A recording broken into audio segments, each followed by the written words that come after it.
Video बना के सब वीडियो बना के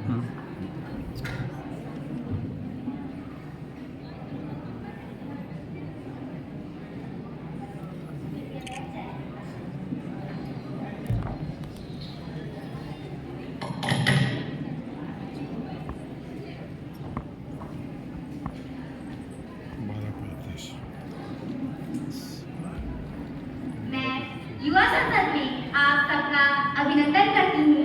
युवा संसद में आपका स्वागत है। युवा संसद का मूल उद्देश्य युवाओं के सांस्कृतिक प्रक्रिया को समझाना, सार्वजनिक विषयों में रुचि बढ़ाना, वाद विवाद के बाद निर्णय लेने की क्षमता का विकास कराना है।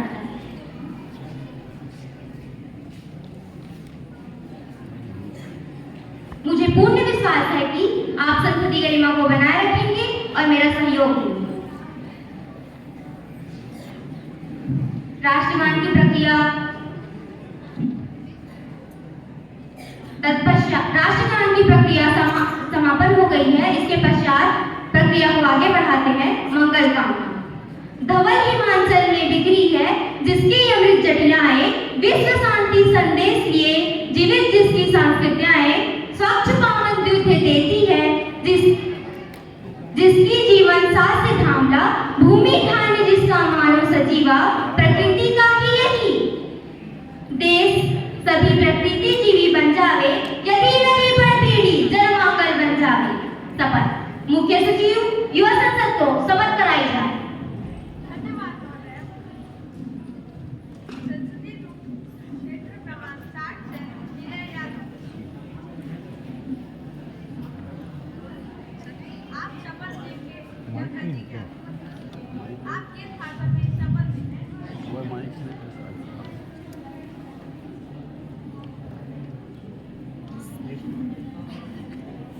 माइक कैसे नहीं चालू कर रहे हैं?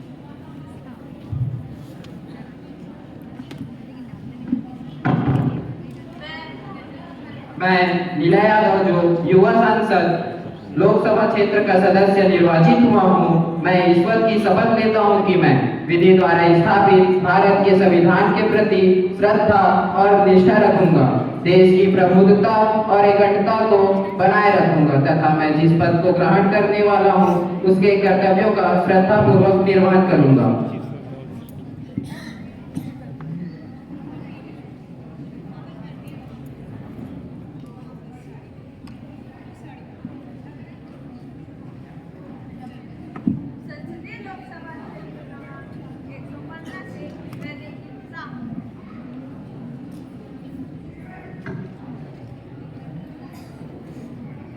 माइक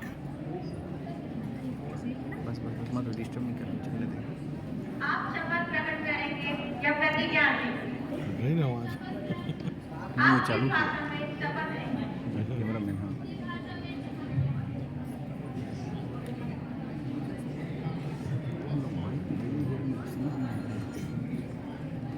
कितना समझाओगे?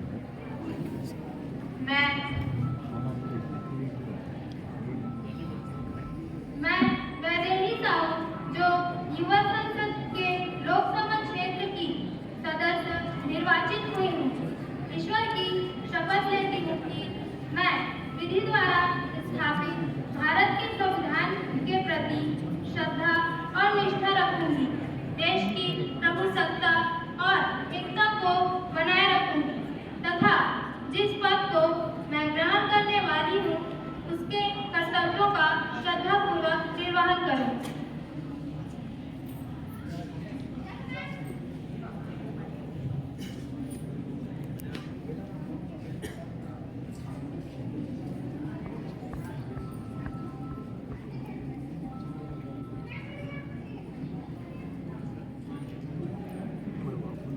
संसदीय लोकसभा क्षेत्र क्रमांक 200 से नागेंद्र शर्मा।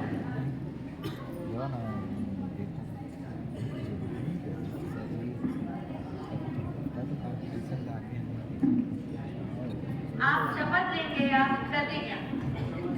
आप किस भाषा में शपथ लेंगे? बैठिए सब, वीडियो भी करते हैं।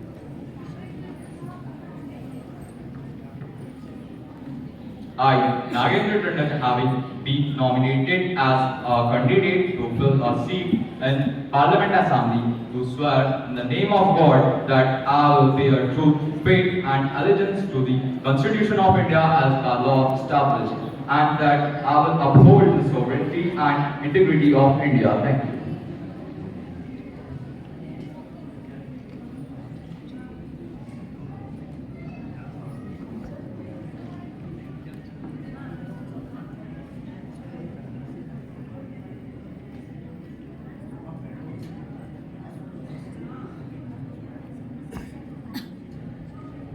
माननीय महामहिम राष्ट्रपति महोदया,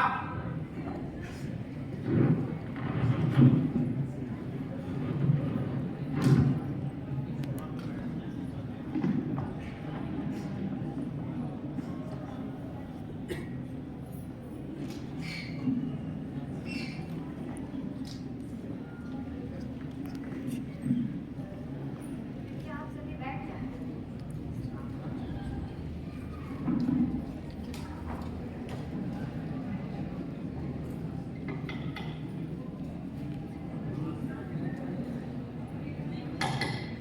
माननीय राष्ट्रपति महोदय जी का अभिभाषण।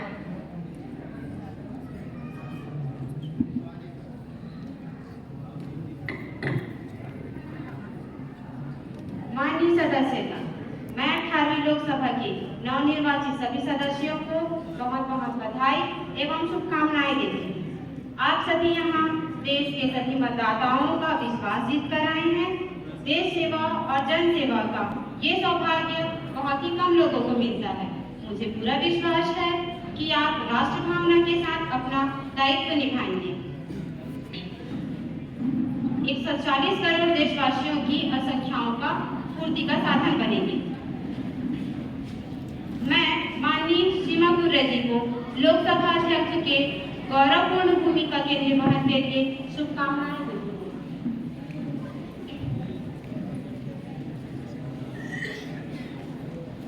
10 वर्षों में भारत दुनिया की 11वीं सबसे बड़ी अर्थव्यवस्था से 5वीं सबसे बड़ी अर्थव्यवस्था बन गई है।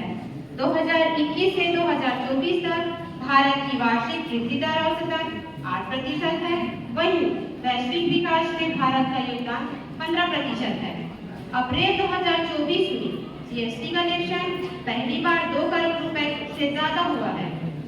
जीएसटी अर्थव्यवस्था को औपचारिक बनाने में मदद कर रहा है। इससे राज्य की वित्तीय स्थिति भी मजबूत हुई है। सार्वजनिक क्षेत्र के बैंकों का मुनाफा 2023 से 2024 1.4 लाख करोड़ रुपए को पार कर गया है, जो 2022 से 2024 की तुलना में 35% अधिक है। बैंकिंग सुधारकों में भारत के बैंकिंग क्षेत्र को दुनिया के सबसे मजबूत बैंकिंग क्षेत्रों में से एक बना दिया है। कृषि एवं खाद्य सुरक्षा, शहरी एवं ग्रामीण विकास, गृह मामले, विदेशी मामले, अन्य मामलों में हमारा देश आगे बढ़ रहा है। इसी शुभकामनाओं के साथ मैं अपनी वाणी को विराम देना चाहूंगी। जय हिंद, जय भारत, धन्यवाद।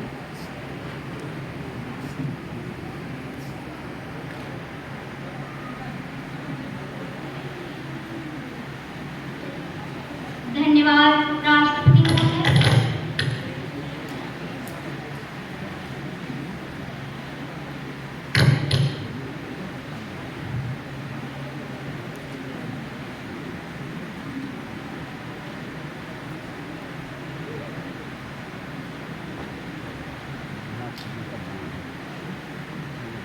शोक संदेश।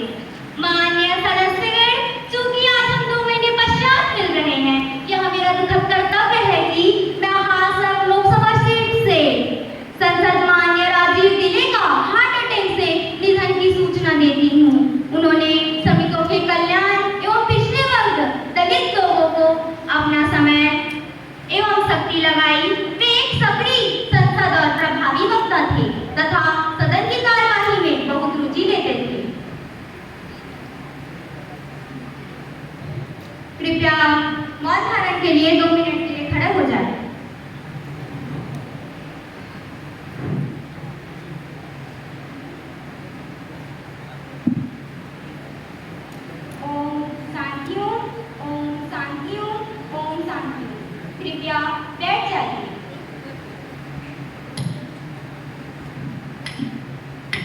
नेता शोक प्रकट।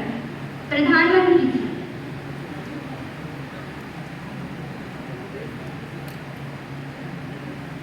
मंत्रियों का परिचय। प्रधानमंत्री जी, नवनिर्वाचित सदस्यों का सदन में परिचय कराया जाए।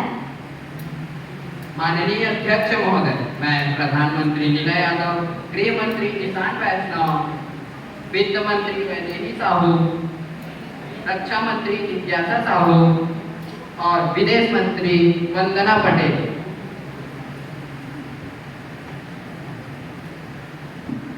हमारे बीच कुछ विदेशी मेहमान एवं पत्रकार मौजूद हैं। अब प्रश्नकाल प्रारंभ होता है। तारांकित प्रश्न। प्रश्न क्रमांक 210। मानसी पात्रे, युवा संसद में अपना प्रश्न पूछिए। माननीय अध्यक्ष महोदया, मैं आपके माध्यम से माननीय मंत्री जी से यह प्रश्न पूछना चाहती हूँ। देश की रक्षा क्षमताओं में वृद्धि एवं सुरक्षा में योगदान के लिए सरकार क्या कर रही है? जवाब दीजिए। जवाब दीजिए महोदय, जवाब दीजिए।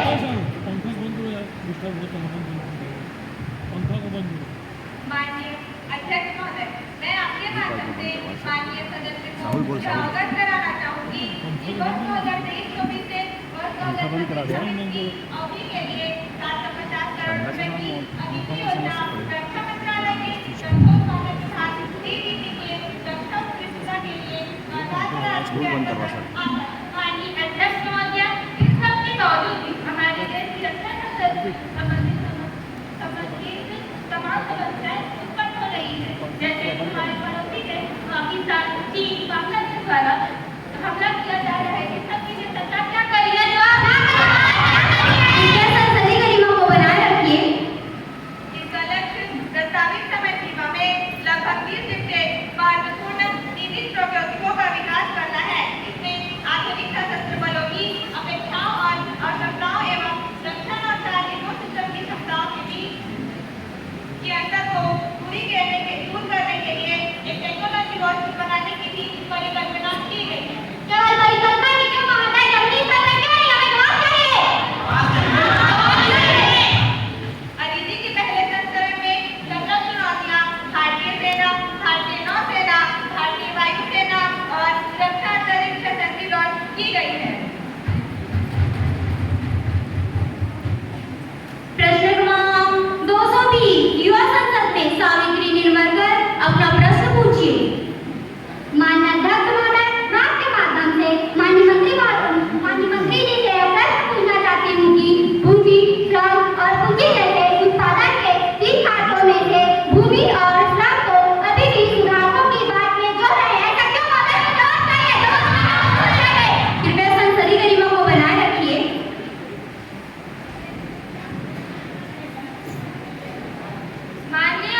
महोदया जी, मैं आपके माध्यम से शिक्षा मंत्री द्वारा यह जानना चाहता हूँ कि क्या नवीन शिक्षा प्रणाली में सुधार की आवश्यकता है? यदि हाँ, तो आपकी सरकार क्या कर रही है? कृपया बैठ जाइए। अध्यक्ष महोदय, मैं आपके माध्यम से बताना चाहूंगी कि इसके विभिन्न पहलुओं पर विचार करते हुए निम्नलिखित बिंदुओं के माध्यम से विस्तार से समझाया जा सकता है। आधुनिक पाठ्यक्रम का अभाव, परीक्षा प्रणाली, शिक्षाओं की भूमिका, प्रवेश की बाधाएं, व्यावहारिक शिक्षा का अभाव, डिजिटल शिक्षा का लाभ, मानसिक स्वास्थ्य, समावेशिता। इसलिए हमारी सरकार नई राष्ट्रीय शिक्षा नीति 2020 लागू की। धन्यवाद। प्रश्न क्रमांक 350 युवा संसद में आशीष साहू अपना प्रश्न पूछिए। माननीय अध्यक्ष महोदया, मैं आपके माध्यम से यह प्रश्न पूछना चाहता हूँ कि क्या देश के विभिन्न भागों से नक्सलवादी तत्वों के लगातार संघर्ष चल रहा है? यदि हाँ, तो वह कौन सा क्षेत्र है जहाँ नक्सलवादी अधिक सक्रिय हैं तथा विगत 5 वर्षों के दौरान सुरक्षा बलों द्वारा कितने नक्सलवादी मारे गए हैं?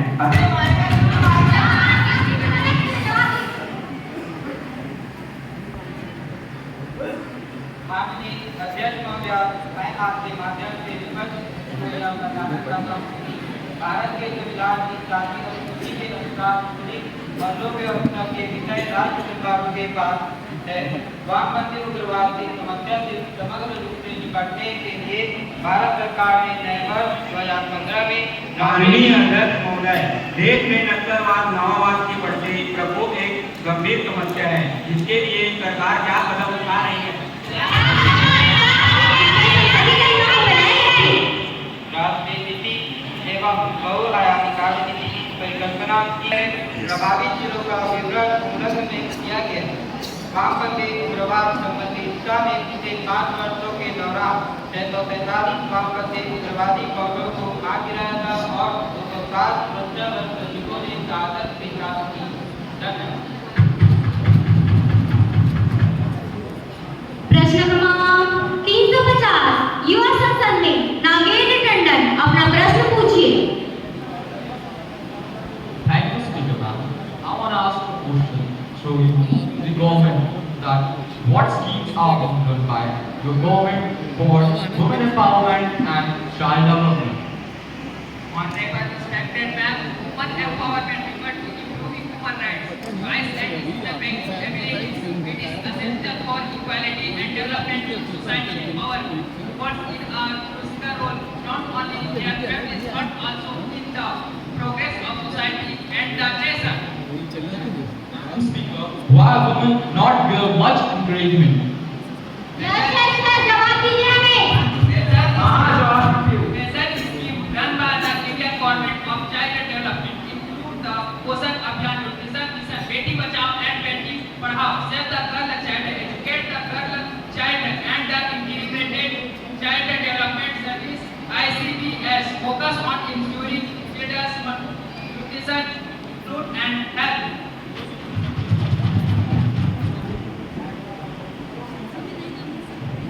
अब हम अधिकारण के प्रश्न पर चर्चा करेंगे। पूर्व पूछे गए प्रश्न का जवाब पटल पर जमा कर दिया गया है, जिसका जवाब आप तक पहुंचा दिया जाएगा। अब हम अल्प सूचना पर चर्चा करेंगे। माननीय अध्यक्ष महोदय, मैं आपके माध्यम से बताना चाहूंगा कि कोई भी देश अकेले साइबर खतरे और चुनौतियों से नहीं निपट सकता है। इसका बड़ा कारण यह है कि जितने भी टूल और एप्लीकेशन हैं, उन पर ना तो किसी का नियंत्रण है और वह देश की सीमाओं से भी परे हैं। इसलिए अब डिजिटल टेक्नोलॉजी का वैश्विक फ्रेमवर्क और दिशा निर्देश तय करने का समय आ गया है। टेक्नोलॉजी के लिए वैश्विक स्तर पर क्या करना चाहिए और क्या नहीं करना चाहिए, यह मानक तय करते हैं और वैश्विक संस्थान इसको महत्व को स्वीकारते भी हैं। साइबर खतरे से निपटने के लिए हम ऐसे मानक बनाएं जो समावेशी हो, सुरक्षित हो और भविष्य की हर चुनौतियों से निपटने में सक्षम हो। यह मानक अलग अलग देशों के विविधीकरण का सम्मान भी करें। गैर सरकारी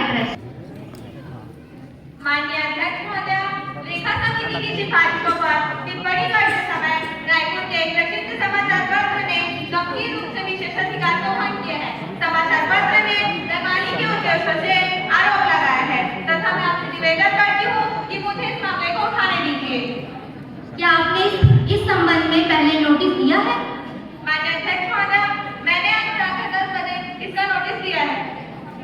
आप समाचार पत्र की कटिंग के साथ उपयुक्त नोटिस दे सकते हैं और मैं उस पर विचार करूंगी। इसकी जांच की जाएगी और वो जब मेरे पास आएगी उस पर मैं विचार करूंगी और आपको अपना निर्णय बता दूंगी।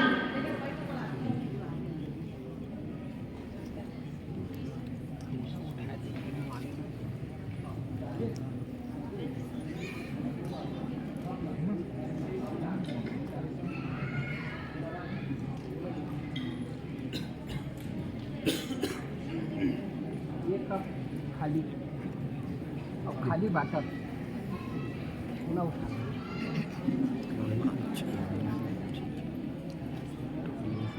अब सभा पटल पर पत्र रखे जाएं। माननीय वित्त मंत्री महोदय प्रश्न का उत्तर पटल पर प्रस्तुत करें। माननीय गृह मंत्री महोदय प्रश्न का उत्तर पटल पर प्रस्तुत करें। माननीय रेल मंत्री महोदय प्रश्न का उत्तर पटल पर प्रस्तुत करें।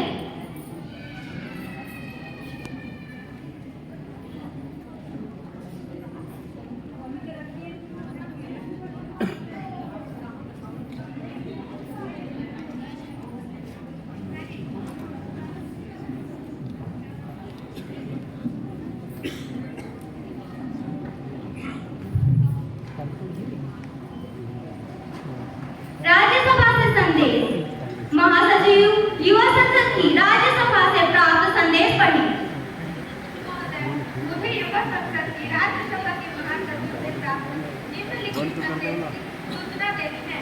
युवा संसद की राज्यसभा की प्रक्रिया तथा कार्य संचालन के विभाग के अनुसार एक देश एक चुनाव से एक बहुप्रतीक्षित चुनाव हार की एक प्रति सभा पटल पर रखने का निर्देश हुआ है, जो राज्यसभा द्वारा हुई बैठक में पारित किया गया। महासचिव राज्यसभा द्वारा पारित किए गए विधेयक की एक प्रति सभा पटल पर रखें। महोदय, मैं राज्यसभा द्वारा पारित किए गए विधेयक की एक प्रति सभा पटल पर रखती हूँ।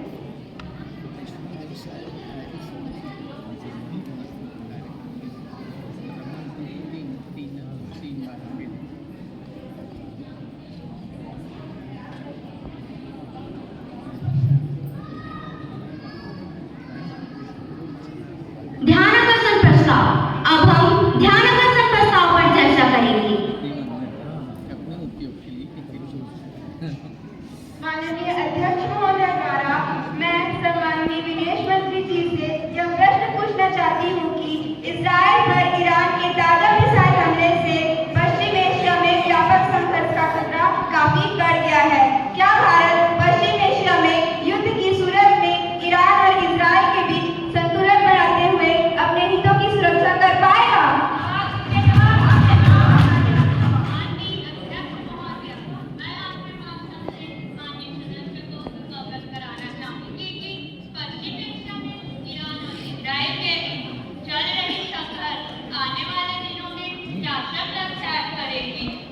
इसके बारे में निश्चित तौर पर कुछ भी कहना मुश्किल है।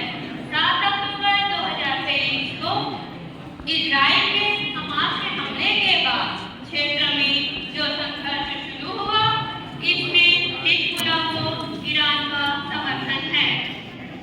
ईरान साजिश के जरिए अपने विरोधियों और दुश्मनों को निशाना बनाता है। माननीय अध्यक्ष महोदय, मुझे व्याख्यान की आवश्यकता है।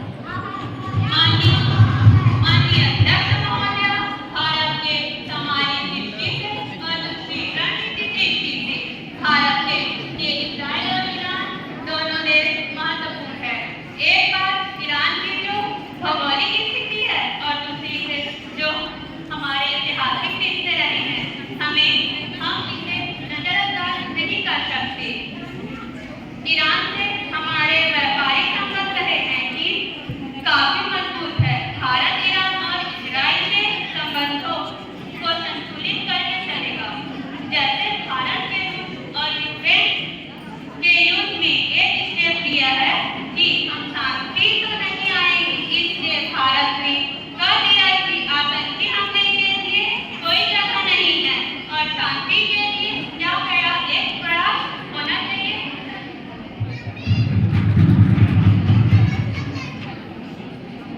स्थगन प्रस्ताव।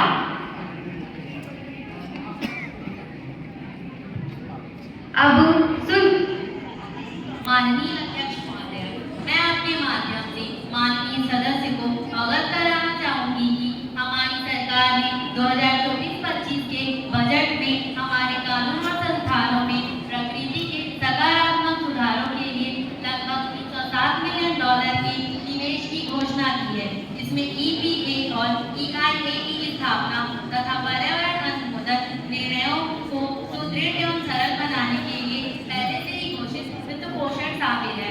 वायु प्रदूषण से बचने हेतु नवीकरणीय ऊर्जा विस्तार पर विशेष जोर, इलेक्ट्रिक वाहनों को बढ़ावा देना तथा लाखों घरों में LPG खाना पकाने के ईंधन की आपूर्ति करना, इस प्रकार की विभिन्न योजना हमारी सरकार द्वारा संचालित है।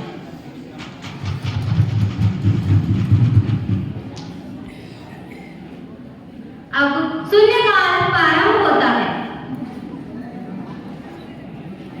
मैं माननीय स्पीकर जी के माध्यम से मंत्री जी से यह सवाल करना चाहता हूँ कि क्या खाद्य एवं कृषि मंत्री की बात से अवगत है कि अदरक, टमाटर और प्याज के मूल्य पर बेतहाशा वृद्धि हो रही है। इस वृद्धि को कम करने के लिए सरकार क्या कदम उठाए?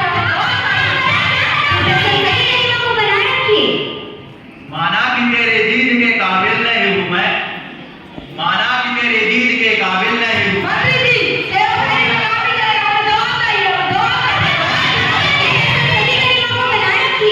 माननीय अध्यक्ष महोदय, मंत्री जी की शायरी को सुनकर मुझे भी दुष्यंत कुमार की गजल की वो लाइनें याद आ गई। यहाँ दरख्तों के छाए में भी धूप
मंत्रीगण को मेरा अभिवादन। माननीय सदस्य महोदय को सड़क किनारे स्थित पेड़ों की कटाई के संदर्भ में अवगत कराना चाहता हूँ कि सड़कों के किनारे पेड़ों को काटकर उसकी जगह नए पेड़ लगाए जा रहे हैं।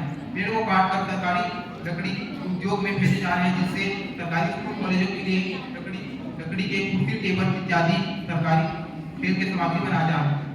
आप पेड़ों को काटकर कहाँ ले जा रहे हैं? कहीं पेड़ों को काटकर आप तस्करी करने को थोड़ी ले जा रहे हैं। हमें जवाब दीजिए। ऐसा बिल्कुल भी नहीं है। पेड़ों की तस्करी नहीं की जा रही है। पेड़ों को सरकारी लकड़ी उद्योग में भेजे जा रहे हैं, जिससे स्कूल कॉलेजों के लिए जरूरी सामान टेबल कुर्सी तथा अन्य जरूरी उपयोग की वस्तुएं तैयार करनी हो। माननीय अध्यक्ष महोदय, आज दिन प्रतिदिन सड़क दुर्घटना इतनी बढ़ क्यों गई है और आपकी सरकार द्वारा इसमें क्या किया जा रहा है? 36। माननीय अध्यक्ष महोदय के माध्यम से मैं महोदय को यह अवगत कराना चाहता हूँ कि सरकार ने राष्ट्रीय सुरक्षा नीति को मंजूरी दे दी है। इससे सड़क दुर्घटना में काफी कमी आई है। राष्ट्रीय सुरक्षा नीति से देश में सड़क दुर्घटना में मरने वाले लोगों की संख्या में काफी कमी आई है।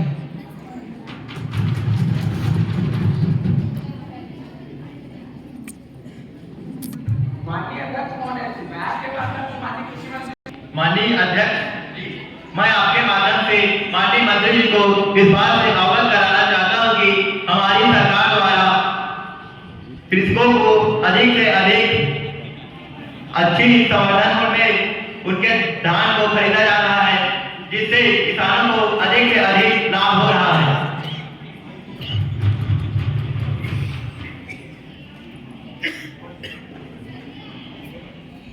माननीय अध्यक्ष महोदय, मैं आपके माध्यम से माननीय रेल मंत्री से प्रश्न पूछना चाहती हूँ कि भारतीय रेलवे भविष्य में विकास को गति देने के लिए बड़े निवेश, बढ़ी हुई सुरक्षा और आधुनिकीकरण के लिए क्या कदम उठाए जा रहे हैं?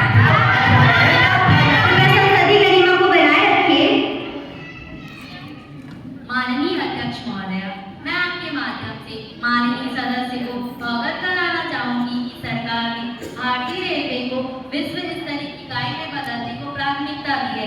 केंद्रीय बजट 2024-25 में रेलवे को 2,62,200 करोड़ का रिकॉर्ड पूंजीगत व्यय आवंटित किया गया है। माननीय अध्यक्ष महोदय, आए दिन हजारों ट्रेन रद्द रहती है, जिससे यात्रियों को काफी परेशानियां होती है। इसके लिए सरकार क्या करेगी?